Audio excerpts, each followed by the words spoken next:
You are listening to Shameless Stories. This is Nicola Humber, founder of the Unbound Press, publishing imprint for magical unbound women and proud sponsor of this podcast. Welcome to another episode of Shameless Stories, the podcast that lifts the lid on shame and enables us to find the power within those shame stories. Now, it's taken me about 3 attempts to get going on this, so I do apologise if I start laughing. I would love to invite the playful, the magical Debra Kilby to join me in this week's episode of Shameless Stories. I'm really hoping you can speak better than I can today.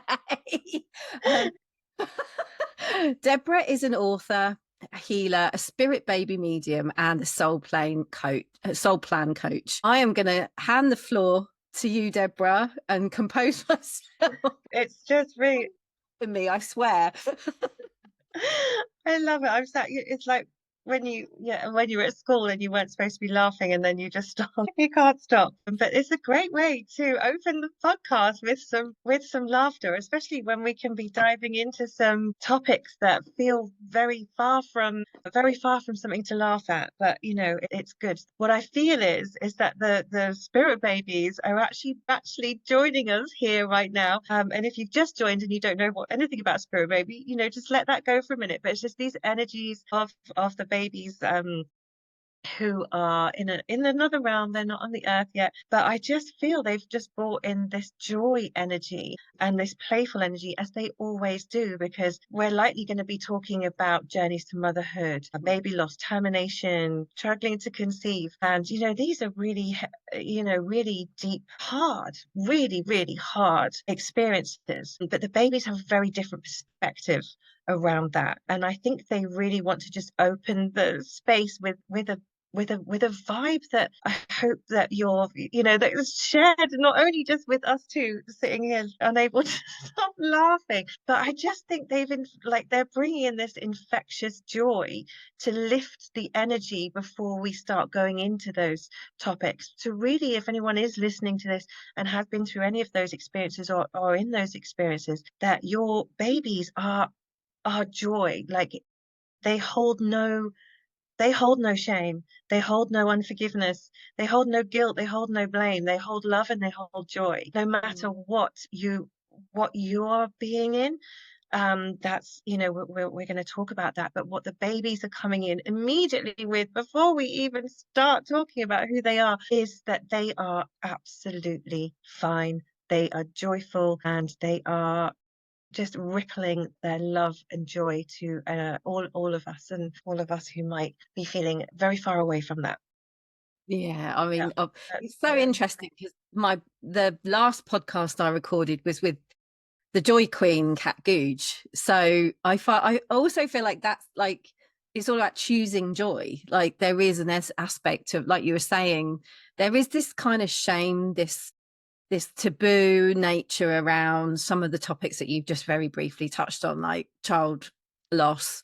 They're horrible. They're very hard subjects to talk about, and yet they happen all the time. Miscarriage, children dying in the womb, choosing to not come into this world.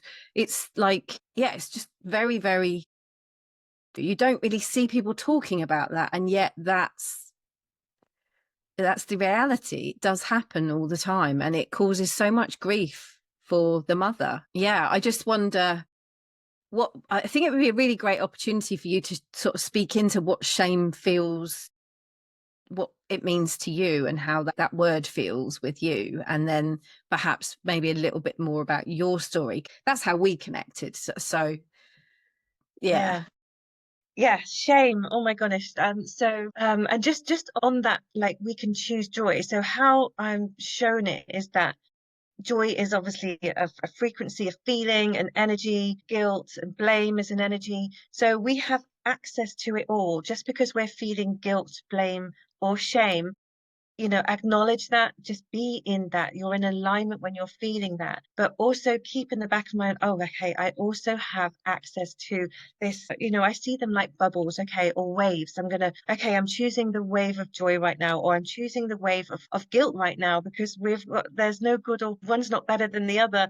It's just what we're experiencing. And that's when we're most in alignment, but always knowing that we're in what we're in at the time, but we also have everything else is also available to us when we're ready to choose it. When we want to choose something else, it's possible. And that's the message that babies are also reminding me of, is that honestly, they're making me smile. It's like we're here in joy, feel us in joy. Yes, they understand your grief, your guilt, your shame. They get it, but they don't feel it. They just want to share we're also here in joy. So, we can choose that wave of joy, or we can choose the wave of guilt. Either one is not right or wrong, but what are we learning from that guilt? Why is that guilt there? They want us to go deeper into why is that guilt there, and feel it, and just allow that to bubble up, because it's not just these big emotions are not just coming from the situation that you're in now or had been in. They're coming from a long, long time ago. They've been there since the beginning of time, if you like. So we're just kind of moving and processing our way through those. Shame is so fascinating. Like spirits say, there is no shame here. There is no shame present. Shame is literally man-made. It's a trauma response. And there's a whole big message in my book, Rosa's Choice, about shame, and how it's a control mechanism of someone saying, well, you're wrong. And then because, when someone makes you wrong, or there's humiliation and all of those tactics that are very controlling mechanisms. So it's very much man-made, and it's very much around a sense of power, and who has power over someone, and who are we giving our power to, because that person's made me feel shame. And it's not to blame that person, but that you recognize, okay, I'm feeling shame in myself because of what that person has judged me on or says.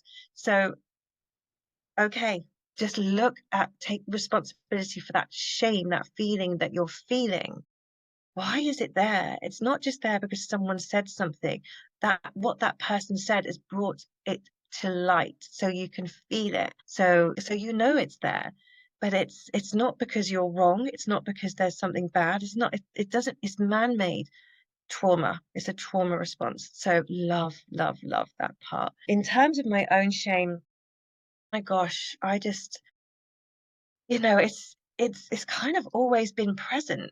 It's always been present. At school, I would never be the one to put my hand up and speak. I would be ashamed of myself, like who I was, even though I didn't know who I was, it was just an energy, that was a feeling that was present, but I didn't really know why. But it was on my journey to motherhood, which I had 3 miscarriages, and then a medical termination with my daughter Rosa. But also before all that, I'd had a termination when I was younger. And that was so shameful. That really I couldn't escape the shame then. And I've gone into that and into that and into that. What is that shame? What is that shame? And it was really about visibility, being seen. And underneath it, this feeling of I'm inherently bad. And I don't want people to see that I'm bad, because I know I'm good, but I feel like I'm bad. I feel like I've done something bad, or I am bad. And that was there long before the whole motherhood journey. But it's definitely been a journey of exploring shame. Like, what is that control mechanism? Because especially on a journey to motherhood, we can feel shame for choosing to release our babies. We can feel shame for miscarriage and loss, as if there's something, we failed in some way. And we can feel shame for not yet meeting our babies in our arms, for not getting pregnant yet. So there's, what is that underneath that? And it's the shame that we have, the wound that we have as women, as control of being controlled in our choices. We're the creators, we're the portals that allow the portal between life and death. We enable energy, our babies, to come into form. We're the portal of that. We're the creators of that. And the big kind of spiritual picture around shame is, and around creation, is that the masculine, let's not we're not blaming the men here, but the masculine energy long time ago couldn't bear the fear of being inconsequential. Women are the creators, therefore we need to control creation. We need to control women's choices. We need to control how they're creating and when, and it's got to be in our power. And we're going to humiliate and create this wound of shame. So there's a control mechanism. I don't know if any of that's just made sense. So I've just I'm absolutely I completely resonate. I think there'll be listeners as well that will also feel that, in that, you know, we've all got very similar. The more people that I interview on this podcast, the more similarities there are in the wounding. You know, I'm not good enough. I feel shame around even being who I am. So there's this somewhere along the line, regardless of whether it's at school or whether it's friendships or whatever, there's been that we've chipped away at the purity that is the golden light of babies and joy. And, you know, you just see it in that film Inside Out. The baby arrives, it's made of joy and then sadness, and then it's become, and that's it, you know, that's how we form, isn't it? And I just, you know, as you were talking, I was getting that visual from the film. Like, go and see it if you've not seen it, Inside Out. It's a kids film, but it's brilliant because it really shows how we develop and how we build kind of we create the metaphorical onion of layering of the stories that we then spend the rest of our lives unraveling again. Yes. Now I'm waffling. I think what you were saying about the shame piece around, I love the way that you talk about releasing the babies rather than the termination. You know, it's about a lot to do with the language, isn't it? It's very harsh, the language that is used around motherhood and you know, giving birth and losing children. And, you know, your own personal story that you talk about in Rosa's Choice is, I guess other people might find it shameful what you went through with Rosa. Do you want to share a little bit about Rosa? Because I know you have none around this because you've written the book, right? Yes, I've written that. Yeah, and you know, writing it all through is very cathartic as well. But certainly with Rosa, so I'd experienced the 3 miscarriages, so much wanted babies, pregnant again, and I kind of knew, like, well, actually, I didn't know I kind of knew I was intuitive, but didn't, you know, you don't take it anywhere. You're just like, oh, it's kind of normal. But I heard Rosa, I heard this voice when I was pregnant with Rosa, and she said, Mummy, I'm sick. And I thought, oh my gosh, no, it's just because I've had the miscarriages and I'm worried and all of this stuff. But, you know, eventually all the tests, yes, she was really not very well. And so rather than, you know, having that choice taken away from me through her, you know, just naturally with a miscarriage, I had to then face the decision of, oh my gosh, I'm in charge of life and death here. That this is who we are as women. You know, we are the portal between of the worlds. But obviously I wasn't thinking that at the time. I was like, oh my God, how can I possibly make that decision for my baby? And there was lots of thought, but we didn't know if she was going to survive in the womb for how much longer, or if she did, what her quality of life would be, what our quality of life would be. And my eldest son, you know, like, how would she experience life? And there was this deep knowing, however much my mind, my heart, everything was screaming, my God, I love my baby. There was this very deep, no, I am going to have to make that choice. And that choice broke me like that. It really broke me. You know, I really honestly thought I would never recover from that. What kind of woman was I? What kind of mother was I? What are people going to think? I was working for a Catholic, I'm not, haven't got any affiliation to any religion, but I was working for a Catholic organization at the time. I couldn't tell anyone because I was in so much fear that I would get the sack. I was in so much shame. I didn't tell anyone. One minute at work I was pregnant, the next minute I wasn't. And I think I told one person at work. I was so filled with shame of what a bad person I was. And you know, this went on for quite a few months. And it was someone at work actually who announced their pregnancy, and I felt this split second of joy for them, and then immediately, what about me?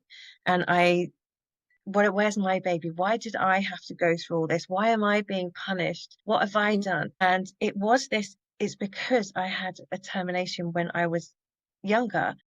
I'm being punished.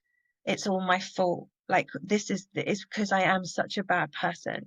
All this, unraveling in my mind of all of these awful beliefs that we hold about ourselves. And after that pregnancy announcement from that colleague, I had to just go home, and I just sat feeling all the bitterness, all the shame, the guilt, the punishment, all of the stuff. And I was like, oh my God, I am not the woman who can't be happy for another woman. That is not who I am. And then I heard this voice saying, well, who is that woman who is not all of these big feelings, who isn't bitter, who isn't sad, who feels like she can't carry on with life? Who is that woman who's not feeling all of that stuff? I'm like, oh my gosh, yeah. There's a part of me that knows none of that is true. That's what I'm experiencing. That's what I'm believing. That's what I'm feeling. It's very true. But there's a part of me that knows there's something else going on. There's a part of me that I am not that person that I was feeling. So who is that person? And then I went on this huge kind of journey of healing and self-development, and so many different synchronicities. Once I kind of committed to, I'm going to find that me amid all of this stuff that's going on. I'm going to find that me who just feels amazing, who feels true, that inner self. And so went on this incredible journey. Lots of synchronicities I'd never heard of. I'd heard of mediums, but I'd never been to one, or all of that stuff. But I'd met someone on the tube, and I was reading the book.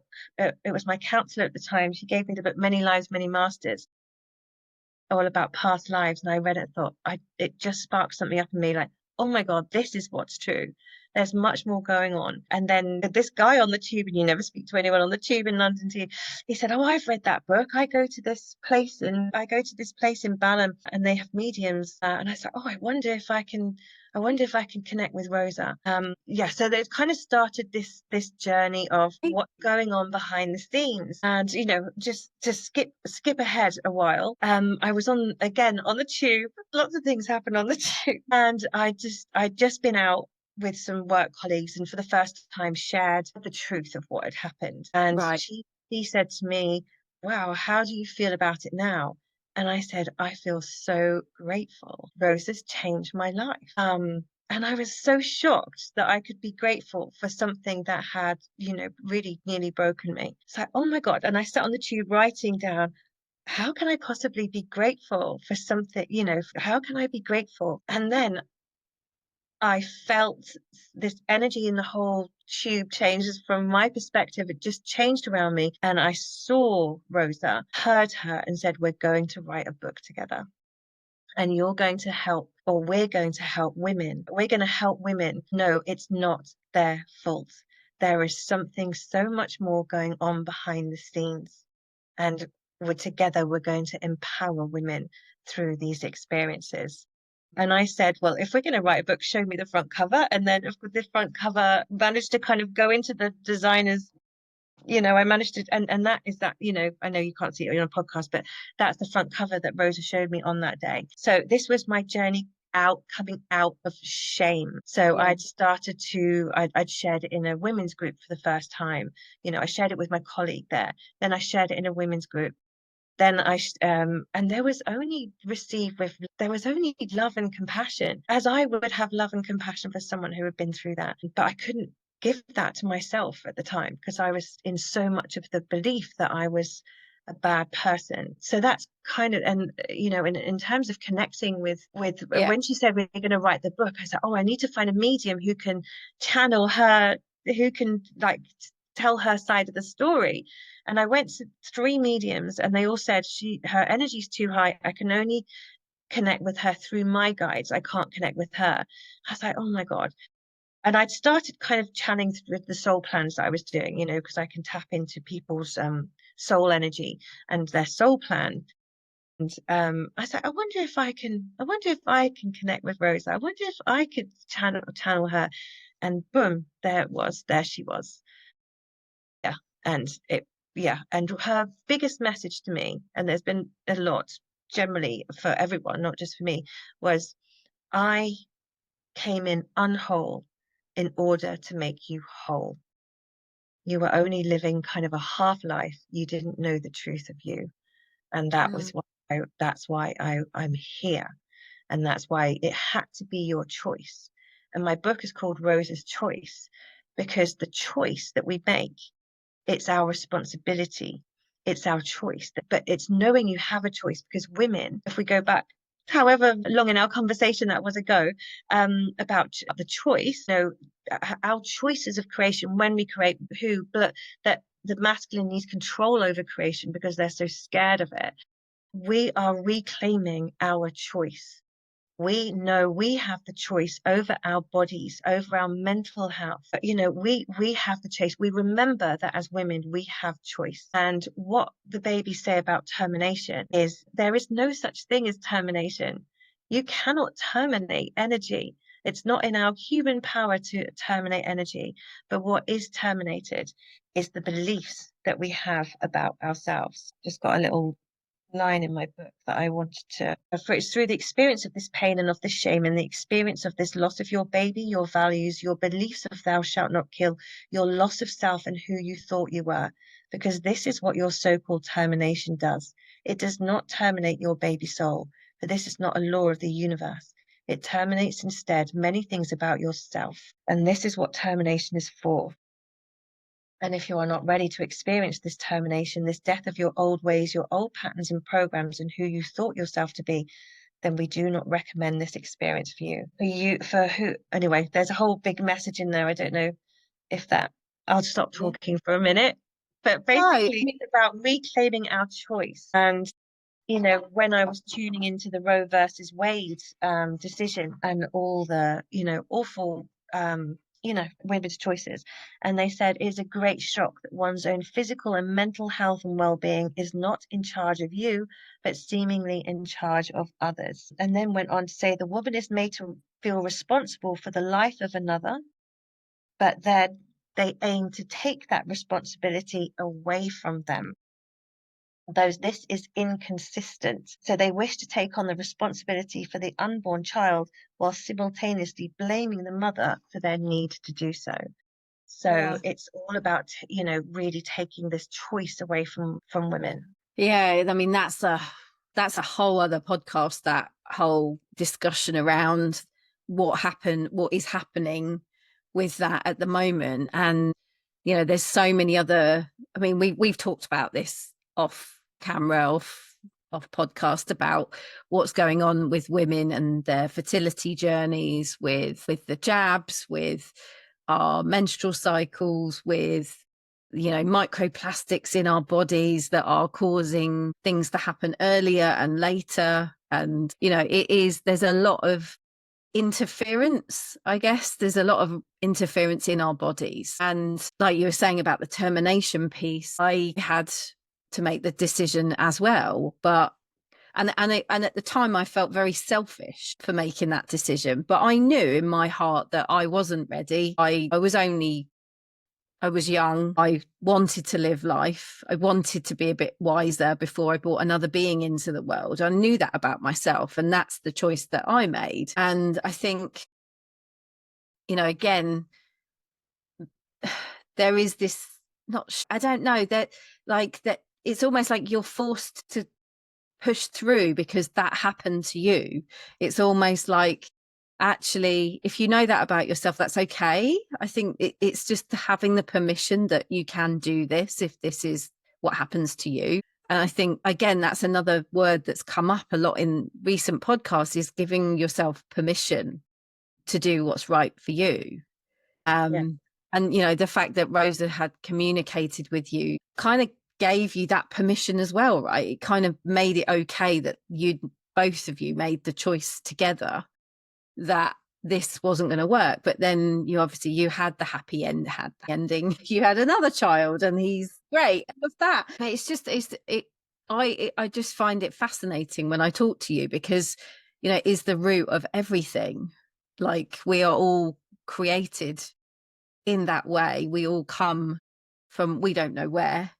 And like, I love the idea, and I guess that the other thing that probably, just to like pull on another thread of shame, is the fact that, you know, you communicate with spirit babies. And what I find fascinating is we have films like Soul and we have films like Inside Out that talk about the possibility that there is something bigger than us.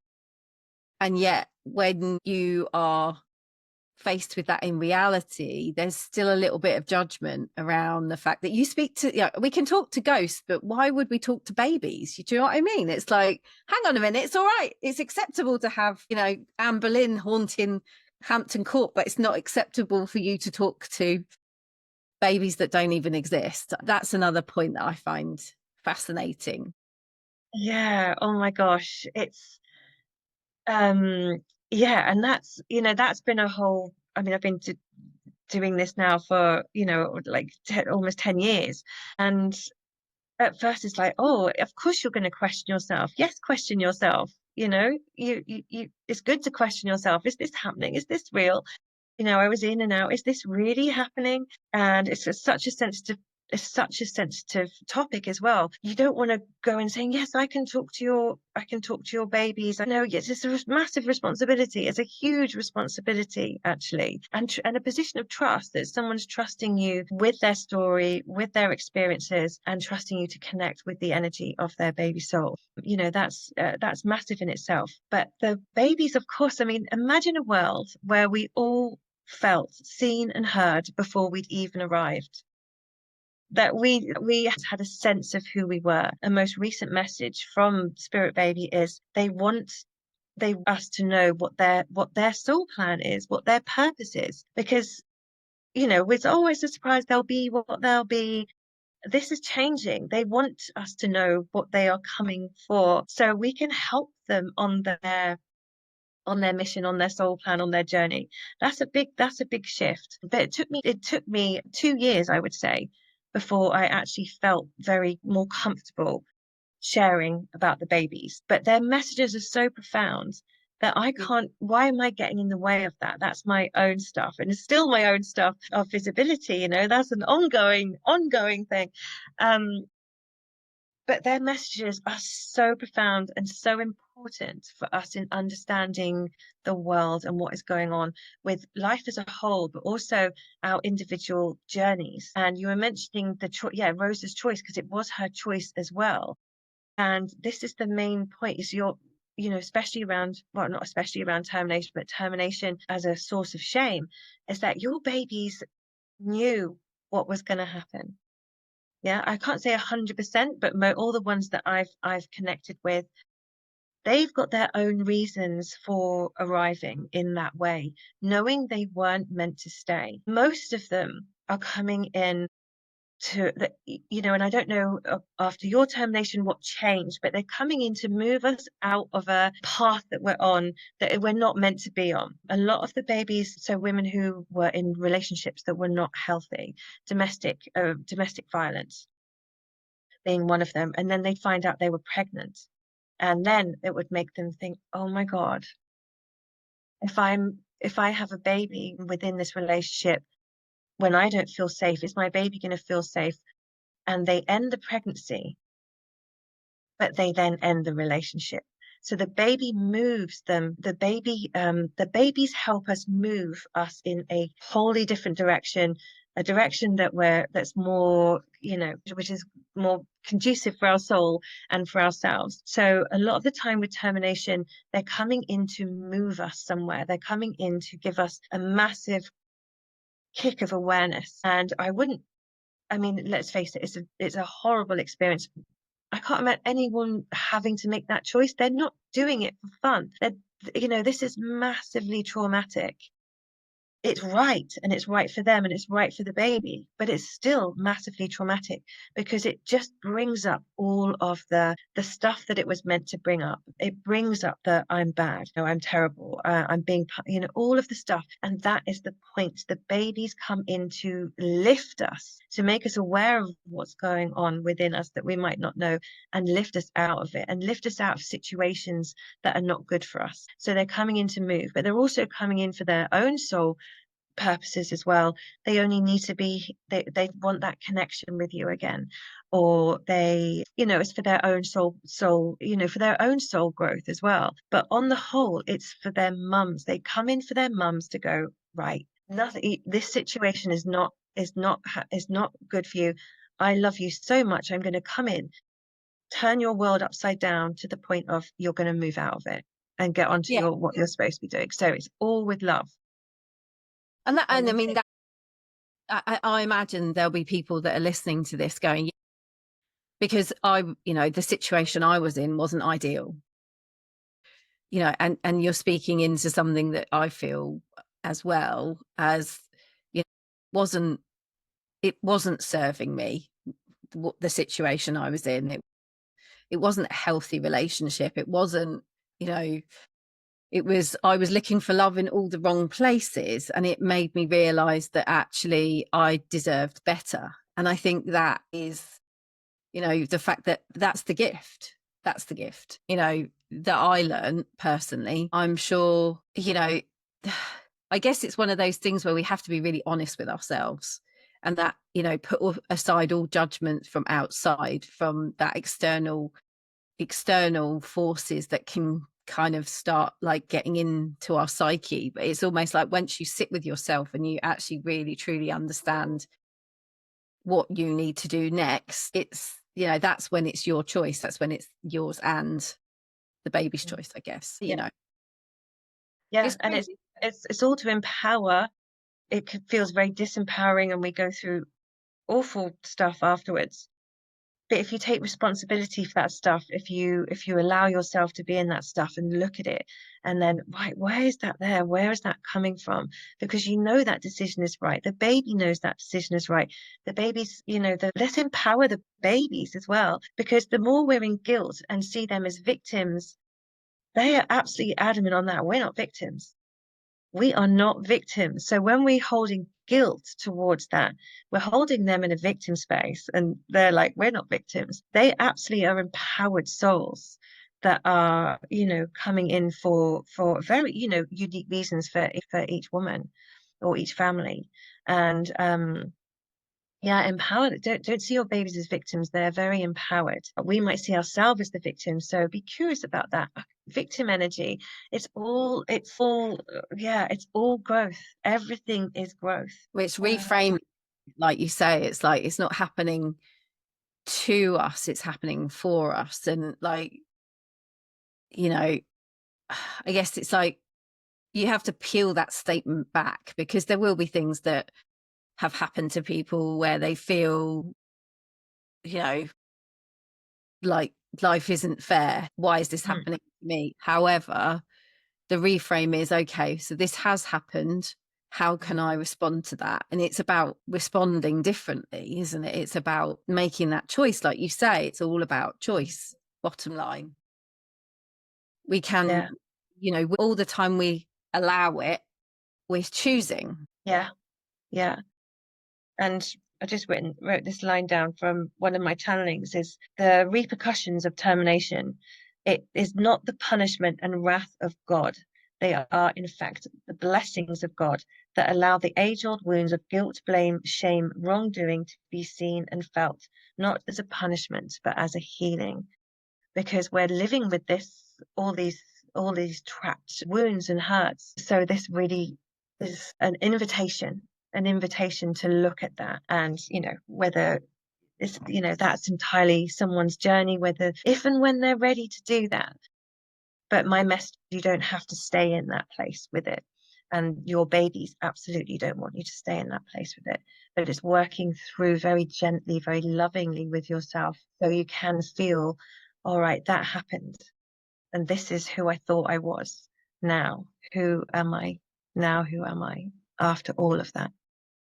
And your baby is always with you in that. And I love the fact that with great sadness and loss and grief that comes with that sort of aspect of motherhood, you also get to deal with the lightness and the lovely part of kind of fertility and babies wanting to stay. Just before we even came on camera, you were talking about a baby that had given a message to the mother around the fact that they wanted to be not the second child? Like there's some lovely little anecdotes you've shared with me. Is there anything you could share with our listeners to lighten the mood a little? Lighten as we can't, I know, because termination is a massive, it can really, really affect how you then conceive in the future, because it can affect all aspects of life, because we can be, this fear of being exposed as a bad person, whether that's going for promotion in your own relationship, or especially when you're ready and you're ready to welcome your baby. But yes, fertility.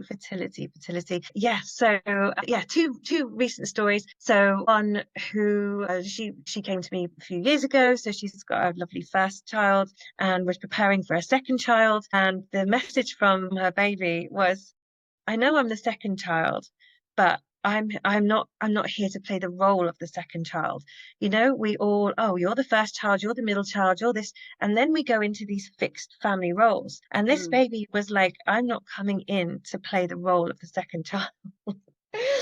Like they were just feisty, beautiful, amazing. That's like my second daughter.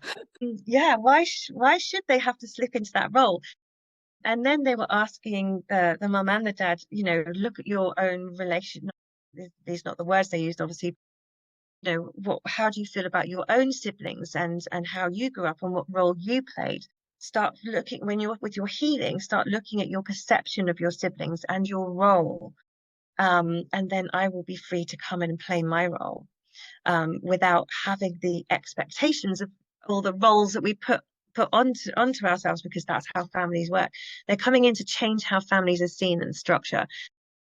And literally the week later, after all that, yeah, so she's pregnant. Baby is here. And then yeah, it's so cool. Sometimes it is those, those tweaks, those messages that come through that hit the spot, that are, this is what you need. This is what the babies show us what we need to know, because they know what they need and they know what they don't need. So they highlight areas for us to shift, or at least be aware that they are going to come in and shift that particular belief or pattern, or heal that family pattern.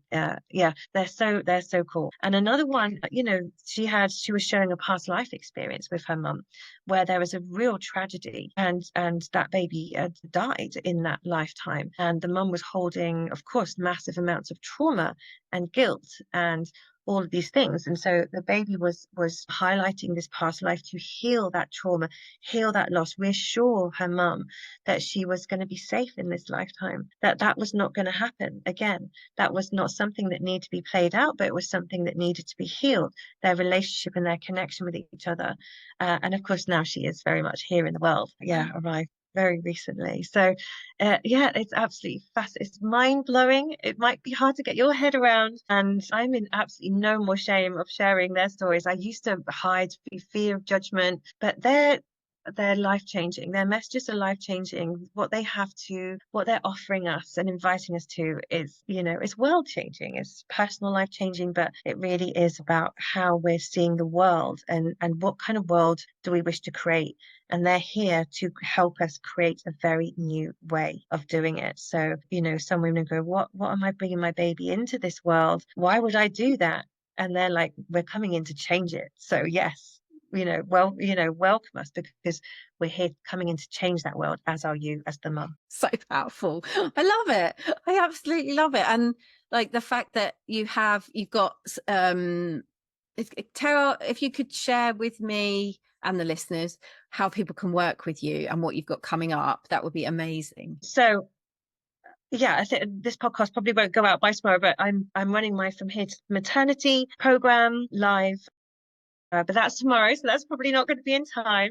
But this is a beautiful journey through the chakras. We hold on to so much, our root chakra. We're born, our crown goes through the root chakra. We're picking up all the stuff that our mums, the insecurities and the fears that our mums were holding. So we're clearing that. So it's just this lovely journey through the chakras. But that's probably going to be about time. But you can join that online.